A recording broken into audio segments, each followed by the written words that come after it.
Now we're gonna do an anchor, which hurts. So let's see how that's done.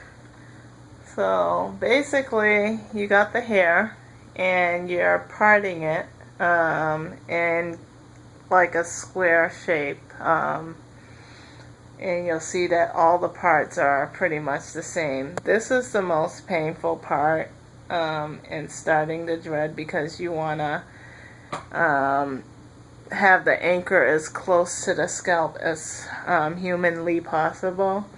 And basically you hold your index finger under the straight hair and then put your thumb in between your index finger and your middle finger, and then you take your dread needle and you kind of go in and out, like close to the scalp, in and out, and then you'll see like little loops that the dread needle is doing, and you kind of just group them together. And the more loops you have, the more you want to squeeze the straight hair together.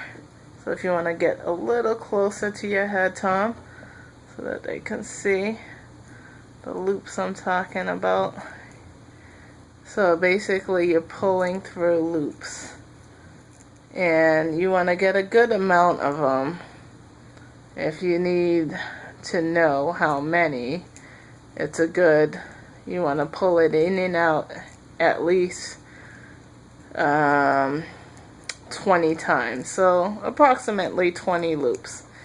You get your first 20 loops. You see the hair is still straight. I can comb it out if I wanted to, but I don't want to do that. So I'm going to take my comb and rake the loops even closer to the scalp. This part hurts a little because you're pulling the hair.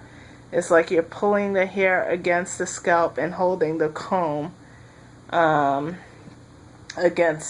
you're pulling the hair away from the scalp and you're holding the comb against the scalp. So basically the comb is pressing the loops against the scalp. And so now you see your anchor is almost locking into place, where those hairs are not that straight anymore, and soon it will be separated from the rest of his hair. So basically his hair, straight hair and his dreaded hair, soon it's going to be its own individual dread, and it'll be away from everything else. So again, you want to continue to get as close to the scalp with your dread needle, going in and out, creating loops, and getting really close. And it's hard because you're hurting the person you're doing it to, but I'm just telling the truth. It's a little painful because your hairs are pulling a little bit, but in the end, beauty is pain. But you got another 20 loops. You take the thread needle out again, pull the hair towards you and the comb towards the scalp until the comb doesn't go down no more. Pretty much your anchor is almost developed. So you want to keep doing that until basically the comb doesn't even touch the scalp. So once that happens, you want to go back and keep shaping and twisting the dread. You want to twist as you pull through the loop, and get in any straight hairs that are loose and that can potentially go into another dread. You want to make sure you grab those hairs and don't single them out so that they're not without a dread. Keep pulling in and out, so you'll probably do this another 20 more times, and our anchor is almost complete.